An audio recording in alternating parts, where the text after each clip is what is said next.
काल महाराष्ट्राचे नेते आदरणीय शरद पवार साहेबांनी एक पत्रकार परिषद घेतली आणि त्या पत्रकार परिषदेमध्ये महिला आरक्षणाच्या संदर्भात त्यांची भूमिका स्पष्ट केली आणि ती भूमिका स्पष्ट करताना त्यांनी या गोष्टीचा उल्लेख केला की काँग्रेस प्रणित आघाडीने महिला आरक्षणाचं जे विधेयक मंजूर झालं त्याला सगळ्यांनी मतदान केलं आणि सपोर्ट केलं, परंतु तशी ती माहिती चुकीची आहे त्यांच्याकडे.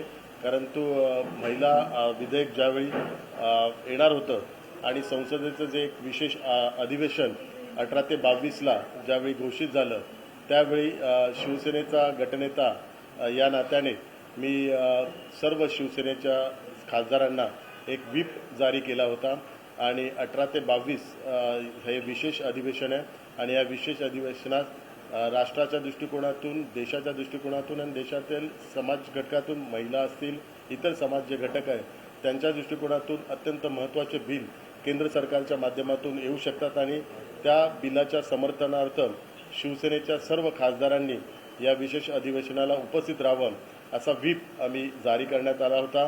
14 तारखेला आम्ही तो व्हीप शिवसेनेच्या सर्व खासदारांना हा व्हीप जारी केलेला आहे आणि आपल्या सर्वांना माहिती आहे की लोकसभेचे अध्यक्ष आदरणीय ओम बिर्लाजी यांनी यापूर्वीच शिवसेनेच्या सर्व 1919 खासदारांचा गटनेता म्हणून अधिकृत मान्यता लोकसभा अध्यक्षांनी दिलेली आहे. शिवसेनेचा व्हीप म्हणून अधिकृत मान्यता भावनाताई गवळी यांना त्यांनी दिलेली आहे आणि याच्यात कुठलाही सुप्रीम कोर्ट असेल किंवा हायकोर्ट यामध्ये कुठलेही आमच्या ह्या नियुक्तीच्या संदर्भात कुठलीही केस चालू नाही आणि नियुक्तीच्या संदर्भात कुठलाही आदेश सुप्रीम कोर्ट किंवा हायकोर्टमध्ये नाही आहे.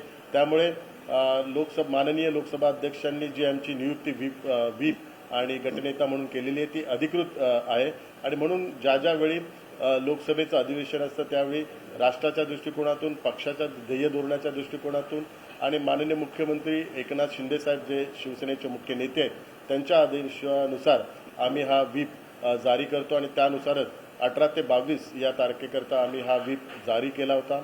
आणि आपल्या सर्वांना माहिती आहे की 18 ते 22 या दरम्यान जे अत्यंत महत्त्वाचं ऐतिहासिक बिल नारी शक्तीच्या संदर्भात, नारी शक्ती वंदन अधिनियम 2023 हे अत्यंत ऐतिहासिक बिल हे माननीय प्रधानमंत्री नरेंद्र मोदीजी आणि जे न्यायमंत्री त्यांनी हा बिल हे सादर केलं होतं आणि हे अत्यंत देशाच्या महिलांच्या दृष्टिकोनातून अत्यंत महत्त्वाचं बिल आहे आणि गेले कित्येक वर्ष हे प्रलंबित बिल होतं आणि त्या संदर्भात माननीय शिवसेना प्रमुख बाळासाहेब ठाकरे यांनी यापूर्वी आपली भूमिका स्पष्ट केली होती आणि या बिलाच्या समर्थनार्थ त्यांनी भूमिका स्पष्ट केली होती आणि आपल्या सर्वांना माहिती आहे तोच विचारांचा वारसा घेऊन माननीय मुख्यमंत्री एकनाथ शिंदे साहेब हे पुढे चालत आणि त्याच विचारांचा वारसा घेऊन त्यांनी ह्या बिलाच्या समर्थनार्थ आम्हाला आदेश दिले होते आणि आम्हाला अधिकृत व्हीप जारी करण्यास सांगितलं होतं आणि त्यानुसार आम्ही तो व्हीप जारी केला होता.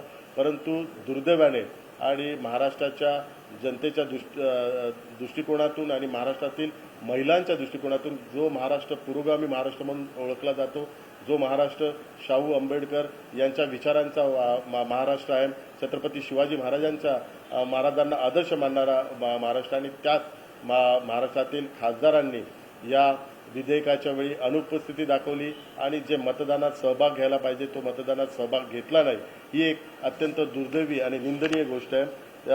श्री विनायक राऊत, श्री ओमप्रकाश निंबाळकर, श्री राजन विचारे आणि श्री संजय जाधव हे 4 जण या जे नारी शक्ती वंदन अधिनियम या जे बिल ज्यावेळी सादर केलं आणि मतदान ज्यावेळी होतं त्या मतदानाला हे 4 जण अनुपस्थित होते.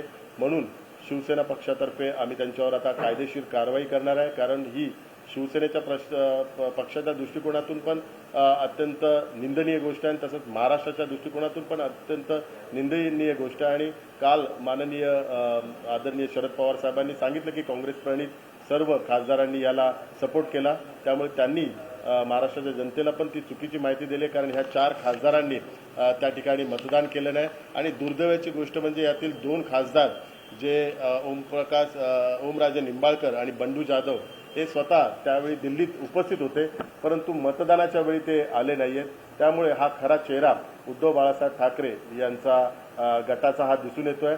वेळोवेळी आरक्षणाच्या बाबतीत त्यांची भूमिका ही एक वेगळी भूमिका आणि आरक्षणाच्या विरोधी भूमिका नेहमीच दिसून येत आहे. आपल्या सर्वांना माहिती आहे की महाराष्ट्र सदनमध्ये आमचे शिवसेनेचे खासदार हेमंत पाटील यांनी मराठा आरक्षणाच्या संदर्भात दिल्लीतल्या सर्व महाराष्ट्रातील खासदारांना एक बैठक आयोजित केली होती आणि त्या बैठकीतही उद्धव बाळासाहेब ठाकरे गटातील एकही खासदार उपस्थित राहिला नाही आणि यापूर्वी मराठा आरक्षणाच्या बाबतीत सामनाच्या माध्यमातून खिल्ली उडवण्यात आलेली आहे. सामनाच्या अग्रलेखाच्या माध्यमातून मराठा आरक्षणाच्या बाबतीत विरोधी भूमिका बजावलेली आहे. त्यामुळे तोच खऱ्या यांचा वारसा आज ह्या त्यांच्या बिलाच्या मतदानाच्या वेळी अनुपस्थित राहून दिसून येत आहे. त्यामुळे हा कुठल्या विचारांचा वारसा घेऊन हा पक्ष चाललेला आहे, हा गट चाललेला आहे हे आता लोकांना दिसून येत आहे. आणि आमच्या दृष्टिकोनातून आणि महाराष्ट्राच्या सर्व महिलांच्या दृष्टिकोनातून पण हा अत्यंत दुर्दैवी म्हणजे प्रकार आहे की महाराष्ट्रातील खासदार ह्या मतदानाच्या वेळी अनुपस्थित राहतात आणि विशेष करून जे स्वतःला शिवसेना प्रमुख बाळासाहेब ठाकरे यांच्या विचारांचा वारसदार समजतात असे आणि जे पुत्र स्वतःला समजतात त्यांचेच 4-4, 5-5 खासदार या बिलाला अनुपस्थित राहतात. ही अत्यंत दुर्दैवी गोष्ट आहे आणि हा प्रकार आम्ही सहन करणार नाही. म्हणून माननीय मुख्यमंत्री एकनाथ शिंदे साहेबांच्या आदेशानुसार या चौघांवर आम्ही कायदेशीर तर कारवाई करणार आहे, परंतु इतर पण जी काही कठोर कारवाई करेल शिवसेनेच्या माध्यमातून ती पण कारवाई आम्ही महिला आघाडीच्या माध्यमातून यांच्या विरुद्ध आम्ही करणार आहोत. हे 4 नावं आहेत: श्री विनायक राऊत, श्री ओम राजे निंबाळकर, श्री राजन विचारे, श्री संजय जाधव उर्फ बंडू जाधव.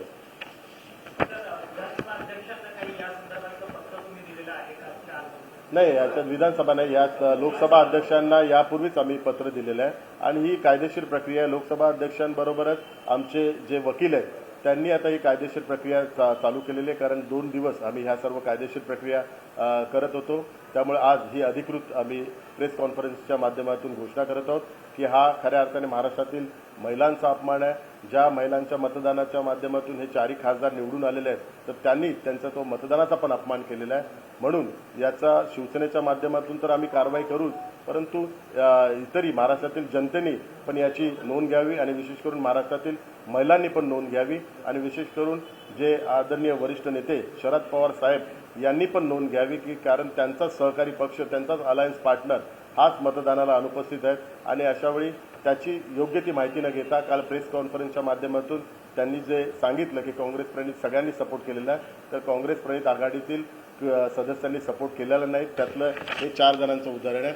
याच्या व्यतिरिक्त असे कित्येक उदाहरणं आहेत, कारण टोटल जे मतदान झालेलं आहे ते 445 झालेलं आहे आणि 545 सदस्य असल्याकारणाने जे अनुपस्थित सदस्य आहेत त्यात काँग्रेस प्रणित आघाडीतील सदस्यच जास्त आहेत. सुप्रीम कोर्टामध्ये शिंदे गटाला सांगण्यात आलं होतं की कुठल्याही प्रकारची कारवाई केली जाणार नाही जोपर्यंत कोर्टाचा निर्णय येत नाही. मग असं सांगितलं असताना कोर्टात ही कारवाई केली जाऊ शकते का? नाही, सुप्रीम कोर्टात आम्ही जे सांगितलं त्यावेळी तो विषय वेगळा होता. त्यावेळी पर्टिक्युलर जो एक टाईम पिरियड त्यांनी दिला होता, कारण सुप्रीम कोर्टच्या सर्व जो न्याय प्रक्रिया त्याच्यात मी स्वतः फॉलोअप करत आहे. तर त्यावेळी माननीय सर्वोच्च न्यायालयाने एक पर्टिक्युलर टाईम पिरियड दिला होता आणि त्या टाईम पिरियडमध्ये या सर्व सदस्यांच्या संदर्भात व्हीप आपण जारी करू नये आणि कुठलीही कायदेशीर कारवाई करू नये. परंतु तो आता कालावधी नाही आहे, आता तो कालावधी संपलेला आहे आणि जरी तो कालावधी असला किंवा नसला तर माननीय सर्वोच्च न्यायालयाच्या समोर आम्ही ही आमची बाजू मांडू, कारण महिलांच्या सन्मानाच्या दृष्टिकोनातून, कारण आपल्या सर्वांना माहिती आहे की वंदनीय शिवसेना प्रमुख नेहमीच नारी शक्तीला एक आदिशक्ती म्हणून सन्मान करायचे आणि त्या आदिशक्तीचा सन्मान व्हावा या दृष्टिकोनातून ते बिल होतं आणि त्या बिलला विरोध करणं आणि त्या बिलच्या मतदानाच्या वेळी अनुपस्थित राहणं हा खऱ्या अर्थाने शिवसेना प्रमुखांच्या विचारांचा पण अपमान आहे आणि त्यांच्या विचारांच्या विरुद्ध भूमिका आहे. ही आता लोकांच्या समोर आम्ही मांडणार आहोत. निश्चित स्वरूपात निलंबित करावी आणि जनतेने पण त्यांना जाब विचारावा, विशेष करून महिलांनी पण त्यांना जाब विचारावा. ज्या महिलांच्या मतदानावर हे सर्वजण निवडून आलेले आहेत त्या महिलांच्या सन्मानाकरता ते बिल होतं, त्या महिलांच्या अधिकाराचं हे बिल होतं आणि गेले कित्येक वर्ष मी माननीय प्रधानमंत्री नरेंद्र मोदीजींचं स्वागत करतो, कारण कोणीच या संदर्भात राजकीय इच्छाशक्ती दाखवली नव्हती आणि ती राजकीय इच्छाशक्ती आज माननीय प्रधानमंत्री नरेंद्र मोदीजींनी दाखवली आणि त्यावेळी आपल्या सर्वांचा सपोर्ट हा त्यांना पाहिजे. जरा राजकारण विसरून, कारण आदरणीय शरद पवार साहेबांनी काल जी भूमिका स्पष्ट केली की सर्वांनी राजकारण विसरून या सर्व बिलाला राज्यसभेमध्ये जेवढे सदस्य होते तेवढ्या सदस्यांनी मतदान केलेलं आहे, परंतु लोकसभेत तसं घडलेलं नाही आहे. लोकसभेत इतर पक्षांच्या बाबतीतली पण माहिती लवकरात लवकर समोर येईल, परंतु शिवसेना पक्षाचा गटनेता म्हणून आपल्यासमोर मी ही माहिती सादर करतोय की दुर्दैवाने आमचे 4 सदस्य, कारण आम्हाला पण लाज वाटते, कारण या 4 सदस्य आमच्या त्या शिवसेना पक्षाचेच आहेत अजूनपर्यंत अधिकृत लोकसभेच्या पटलावर, आणि त्या 4 सदस्यांनी या मतदानाला अनुपस्थित राहणे ही अत्यंत आमच्या दृष्टिकोनातून पण दुर्दैवाची गोष्ट आहे आणि ह्याचा कधीच आम्ही स्वीकार करणार नाही आणि यांच्यावर कठोर कारवाई आम्ही करणार आहे. कायदेशीर पण कारवाई करू आणि रस्त्यावर पण जी काही कारवाई करायची ती पण आम्ही कारवाई करू. निश्चित स्वरूपात प्रत्येक अधिवेशनाच्या पूर्वी आम्ही ह्या सर्व खासदारांना आम्ही माहिती देतो यांना, कारण हे खासदार काही वेळा आमच्या शिवसेनेच्या बैठकीला उपस्थित राहत नाही, तर यांना ईमेलच्याद्वारे, व्हॉट्सअपच्याद्वारे आणि आम्ही पोस्टच्याद्वारे यांना सर्व व्हीप हा जारी करतो. हा काय पहिल्यांदा व्हीप जारी केला नाही, यापूर्वी ज्यावेळी अविश्वासाचा ठराव आला होता त्यावेळी पण आम्ही व्हीप जारी केला होता आणि त्यावेळी आपल्या सर्वांना माहिती आहे, सर्वांना जे पोस्टल, व्हॉट्सॲप आणि ईमेलच्या बाबतीत जे त्याची पण माहिती आम्ही प्रेसला यापूर्वी दिली होती आणि प्रत्येक अधिवेशनाला हा व्हीप आम्ही जारी करतो. हा व्हीप हा अत्यंत महत्त्वाचा असतो आणि हे अधिवेशन, हे विशेष अधिवेशन एक ऐतिहासिक अधिवेशन होतं आणि हा ऐतिहासिक निर्णय या अधिवेशनात झालेला मी स्वतःला भाग्यवान समजतो की या ऐतिहासिक क्षणाचा मला सहभाग मिळाला आणि या ऐतिहासिक बिलाला मतदान करण्याचा मला भाग्य मिळालं, अधिकार मिळाला. याकरता मी संसदेत पण माननीय शिवसेना प्रमुखांचं मनपूर्वक आभार मानलं होतं, कारण त्यांच्यामुळेच जुनं सभागृह असेल किंवा नवीन सभागृह याच्यात मला या मतदानात सहभागी होण्याचा मान मिळाला होता. पक्षाच्या विरोधी कारवाई झाली म्हणून तुम्ही वीजच्या विरोधात कारवाई केली, मात्र दुसरीकडे जर आपण पाहिलं तर संजय राऊत हे दररोजच आपल्यावर टीका करतात, तर त्यांच्यावर काही कारवाई संदर्भात आपण काय केली? नाही, आपल्याला माहिती आहे संजय राऊत हे राज्यसभेचे सदस्य आणि राज्यसभेच्या संदर्भातली प्रक्रिया ही वेगळी आहे. मी लोकसभेचा गटनेता असल्या कारणामुळे लोकसभेचे जे सदस्य अनुपस्थित होते त्यामुळे त्यांच्यावर कारवाई करण्याचा संपूर्णतः अधिकार हा मला आहे आणि त्यानुसार, त्या अधिकारानुसार जो लोकसभा अध्यक्षांनी अधिकृत अधिकार दिलेला त्यानुसार ही आपण कारवाई करत आहोत.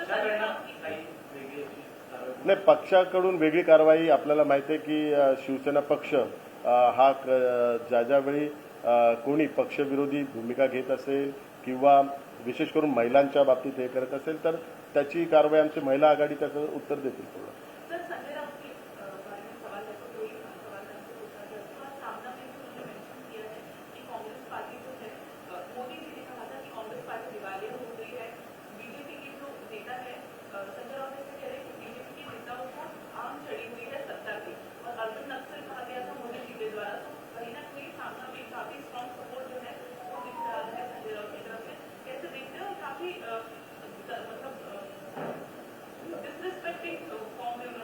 नहीं, मैं सबसे पहले ये बताना चाहता हूँ कि 18 और 22 तारीख को संसद का एक विशेष अधिवेशन जो घोषित किया था, उस वक्त शिवसेना पक्ष के ग्रुप लीडर के हिसाब से मैंने एक व्हीप जारी किया था और उस व्हीप के तहत सभी शिवसेना के सदस्यों को उस अधिवेशन को उपस्थित रहने के लिए कहा था, लेकिन जब भी नारी शक्ति वंदन अधिनियम 2023 जो बिल आया, उस बिल वक्त हमारे 4 सदस्य अनुपस्थित थे, उन्होंने वोटिंग नहीं किया, तो उनके अगेंस्ट हम लीगली हम कार्रवाई करेंगे, क्योंकि नारी शक्ति विधेयक को माननीय मुख्यमंत्री एकनाथ शिंदे साहब ने सपोर्ट किया था और आप सभी को पता है कि इसके पहले शिवसेना प्रमुख बाला साहब ठाकरे जी ने भी महिला आरक्षण के सपोर्ट में वक्तव्य किया था। तो वही विचारधारा आगे लेते हुए हमने ये व्हीप जारी किया था, लेकिन दुर्भाग्य से हमारे 4 सदस्य उसमें अनुपस्थित थे, तो उनके ऊपर हम लीगल एक्शन लेंगे और पार्टी के माध्यम से भी उनके अगेंस्ट पूरा एक्शन लेंगे, क्योंकि उन्होंने न केवल पार्टी का अपमान किया तो महाराष्ट्र के महिलाओं का अपमान किया और इसका जवाब उनको देना ही पड़ेगा। राहुल जी, इसके इसके अलावा क्या आप लोगों ने लोकसभा अध्यक्ष को पत्र लिखा है कि इन चारों को निलंबित किया जाए, कार्रवाई की जाए, व्हिप का उल्लंघन किया है? हमारे जो लीगल जो प्रोसेस करने वाली टीम है, ये सब पूरी लीगल प्रोसेस वो कर रहे हैं। वो लोकसभा अध्यक्ष से लेके जो दूसरी एक कमेटी है, उनके सामने भी ये सब पूरा एविडेंस वहाँ पे दे रहे हैं। इसके अलावा एक बात है, आप लोग कह रहे हैं कि अभी भी 19 आपके सांसद आप लोग के अंदर आते हैं, लेकिन ठाकरे ग्रुप का दावा ये है कि हम दोनों अब अलग हो चुके हैं, हमारा मामला सुप्रीम कोर्ट में चल रहा है। ऐसे में आपके द्वारा जारी किया हुआ कोई भी उन पर लागू नहीं होता। नहीं, वो भले ही वो कहते हैं, लेकिन लोकसभा अध्यक्ष ने अभी तक उनके गठ को मान्यता नहीं दी है। आप देखेंगे तो लोकसभा में जो भी सीटिंग अरेंजमेंट है, तो सबके साथ में ये अभी जो नया संसद हुआ उसमें भी जो सीटिंग अरेंजमेंट है, तो एज अ ग्रुप लीडर उन्होंने मुझे पूरा सीट अलॉटमेंट का पूरा ऑफिशियली लेटर सेक्रेटरी ने दिया हुआ है। तो अभी तक लोकसभा में जो भी हमारी पूरा ग्रुप है, तो 19 का 19 ग्रुप शिवसेना के माध्यम से वहाँ पे कार्यरत है। इसके अलावा साथ ही और थोड़ी क्लैरिटी दीजिए, आप क्या इसके अलावा कोई बैठक भी आपने बुलाई थी वोटिंग के पहले, क्या उसमें भी ये सांसद आए थे या फिर नहीं आए थे? नहीं, वोटिंग के पहले हम हर एक अधिवेशन के पहले हम मीटिंग अरेंज करते हैं और उस मीटिंग को भी उनको बुलाते हैं, लेकिन दुर्भाग्य से वो मीटिंग को हर वक्त आते नहीं और इस बार भी आए नहीं। इस बार आते तो उनको ऑफिशियली उनके हाथ में व्हिप देते थे, लेकिन वो आते नहीं। इसके लिए हम लोग उनको ईमेल, व्हाट्सएप और पोस्ट के द्वारा उनको व्हिप देते हैं। पिछले साल भर में कितने बार आप लोग के व्हिप के बैठकों के इन्विटेशन का उल्लंघन ये कर चुके ताकि आपको न्याय प्रक्रिया इसका मालूम? पिछले जो नो कॉन्फिडेंस मोशन के वक्त हम लोग ने व्हिप जारी किया था, उस वक्त भी उन्होंने वहाँ पे अनुपस्थिति दिखाई थी। वहाँ पे नो कॉन्फिडेंस मोशन के वक्त भी वो वहाँ पे प्रेजेंट नहीं थे, तो उस वक्त भी हम लोग ने लीगल एक्शन की नोटिस उन लोग को भेजी हुई। 2024च्या लोकसभा निवडणुकीमध्ये शिंदे गटाचा एकही खासदार निवडून येऊ शकणार नाही किंवा दिसणार नाही असं वक्तव्य संजय राऊतांनी केलं। संजय राऊतांच्या वक्तव्याला कुठे तुम्ही एवढं महत्त्व देता? जे 13पेक्षा जास्त 22च्या 22 खासदार निवडून आणण्याची क्षमता माननीय मुख्यमंत्री एकनाथ शिंदे साहेबांकडे, आणि आपल्या सर्वांना माहिती आहे की महाराष्ट्रात जे माननीय मुख्यमंत्री एक धाडसी निर्णय घेतात आणि दोन्ही उपमुख्यमंत्री देवेंद्र फडणवीस साहेब, अजित पवार साहेब आहेत, या तिघांच्या माध्यमातून सगळ्या लोकसभेच्या सर्वच्या सर्व जागा या महायुतीच्या निवडून येतील। दुसरीकडे लालबागच्या राजाच्या चरणी अजित पवार मुख्यमंत्री व्हावेत असे एका कार्यकर्त्याने तिथे शपथ केलेली आहे, पत्र ठेवलेलं आहे, ठाकरेंनी बाबा कसं पाहता? आपल्याला लवकरच लालबागचा राजा कोणाला पावेल, कारण तो नवसाला पावणार आहे, ते कळून येईल। त्यामुळे मी जास्त बोलण्यापेक्षा लालबागचा राजाच भविष्यात याचं उत्तर देईल। सर, अलीकडेच देशाचे गृहमंत्री अमित शहा असतील आणि भाजपचे अध्यक्ष राष्ट्रीय अध्यक्ष जे पी नड्डा यांनी मुंबईचा दौरा केलेला आहे। त्यांनी भाजपच्या अनेक नेत्यांसोबत बैठक घेतली आणि लोकसभेच्या जागांवरती चर्चा सुद्धा केलेली आहे। आगामी काळात मुंबईमधल्या अनेक लोकसभा जागांवरती जे आहे खाद्यपलट देखील होऊ शकते, यात तुम्हाला काय वाटतं? कारण की तुम्ही देखील मुंबईचे खासदार आहात। नाही, असं काही नाही, अशी कुठली चर्चा झालेली नाही आहे। केवळ लोकसभाच्या संदर्भातला आढावा घेतला जात आहे। लोकसभेच्या तिकीटच्या संदर्भात किंवा उमेदवारांच्या संदर्भात आपली कुठलीही बैठक झालेली नाही। आपल्या सर्वांना माहिती आहे, गेल्या महिन्यातच समन्वय जो समितीची आहे त्याची बैठक झालेली आहे। त्या समन्वय समितीच्या बैठकीच्या माध्यमातून तिन्ही पक्ष आता जिल्हा पातळीवर सर्वप्रथम काम करणार आहेत। जिल्हा पातळीवरचे सदस्यांची कार्यकारिणी लवकरात लवकर घोषित होईल आणि तिन्ही पक्ष मिळून एकत्ररित्या पूर्ण महाराष्ट्र राज्यात लोकसभेच्या दृष्टिकोनातून आढावा बैठक घेतील आणि त्याच्यानंतर ह्या सगळ्या संदर्भातला निर्णय। पण अशा मुंबईत एक पक्ष होते तेव्हा ठीक होतं, 3 पक्ष एकत्र आले, त्यामुळे जसं त्यांनी विचारलं तसं अनेकांची खांडेपालट करावी लागणार आहे। अशा वेळी कमळाच्या चिन्हावरनं निवडणूक लढवणं हा एक महत्त्वाचा ऑप्शन भाजपाकडनं पुढे केला जाऊ शकेल। तयारी आहे का तुमची लोकांच्या हितासाठी कमळाच्या चिन्हावरनं लढण्याची? अफवांवर विश्वास ठेवू नका। राहुल जी, गणेशोत्सव का त्योहार चल रहा है, तमाम नेता लालबाग के राजा है, गणपति के दर्शन करने के लिए जाने, लेकिन इंडिया गठबंधन का कोई भी बड़ा नेता जो है बापा के दर्शनों के लिए नहीं आया। बीजेपी ने सवाल उठाया कि क्या इनका यही हिंदुत्व है? शिवसेना क्या सोचती है कि इतने बड़े त्योहार में कोई भी इंडिया गठबंधन का बड़ा नेता नहीं आ रहा? नहीं, उनके हिंदुत्व के बारे में उनके पार्टनर डीएमके ने उनकी हिंदुत्व के बारे में उनकी भूमिका स्पष्ट की है। उनका हिंदुत्व क्या है, सनातन धर्म के बारे में उनकी क्या भूमिका है, उसका पूरा विवेचन उनके स्टालिन के लड़के हो, उन्होंने किया हुआ है। और आप सभी को पता है कि लोकसभा का जब भी सत्र चल रहा था तभी भी राजा के जो उनका सदस्य है राजा उनके वक्तव्य में भी सनातन धर्म का अपमान किया गया है। तो उनकी हिंदुत्व की भूमिका अभी स्पष्ट हुई है, उनका हिंदुत्व सनातन धर्म के खिलाफ है। तो किस मुंह से वो लालबाग के राजा के दर्शन को आ सकते हैं। राहुल जी एक साथ मिलकर ने ट्वीट किया है, किसी का नाम नहीं लिया, लेकिन वो एक ऐसा ट्वीट पे लिख रहे हैं कि मुख्यमंत्री बनने के लिए 145 विधायक चाहिए, 45 विधायकों में कोई मुख्यमंत्री नहीं बनता। तो इशारा किसकी तरफ है? अजीत पवार साहब की तरफ, और ऐसे क्यों कर रहे हैं? आपके भी करीबी दोस्त हैं, शिवसेना से भी करीबी है, देवेंद्र फडणवीस से भी करीबी है, ऐसा एकदम अचानक ट्वीट कर रहे हैं, क्या वजह? क्या आपको इस पर जानकारी नहीं है? कुछ इसके बारे में कुछ जानकारी नहीं, वो सभी के लिए फॉर्मूला है, कॉमन फॉर्मूला है, उसकी जानकारी सबने लेनी चाहिए, उसके लिए ध्यान देने के लिए। सुप्रिया सुले के खिलाफ नेत्रा पवार शायद चुनाव लड़ सकती थी, चर्चा चल रही है। क्या अगर ऐसा होता है तो आपको लगता है कि महायुति की जीत होगी उस सीट पर बारामती की? देखो, मैं इतना वरिष्ठ नेता नहीं हूँ इसके बारे में आदरणीय अजित पवार साहब ही आपको जवाब देंगे। धन्यवाद। सर, अब्दुल सत्तार यांच्या पीए आणि त्यांच्या कार्यकर्त्यांवरती सिल्लोड शहर पोलीस स्थानकामध्ये गुन्हा दाखल झाला। त्यांनी महेश शंकरपाळी या सामाजिक कार्यकर्त्याला मारहाण केली।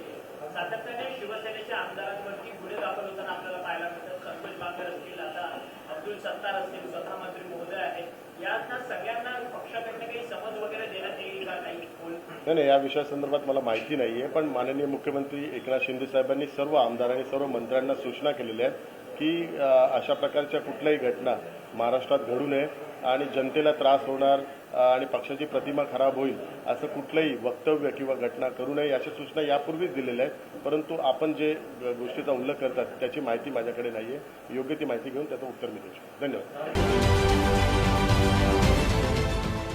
देश विदेशातील प्रत्येक घडामोडींचे लाईव्ह अपडेट मिळवण्यासाठी आता साम टीव्हीच्या सर्व सोशल मीडिया प्लॅटफॉर्मला लाईक, फॉलो आणि सबस्क्राईब करा।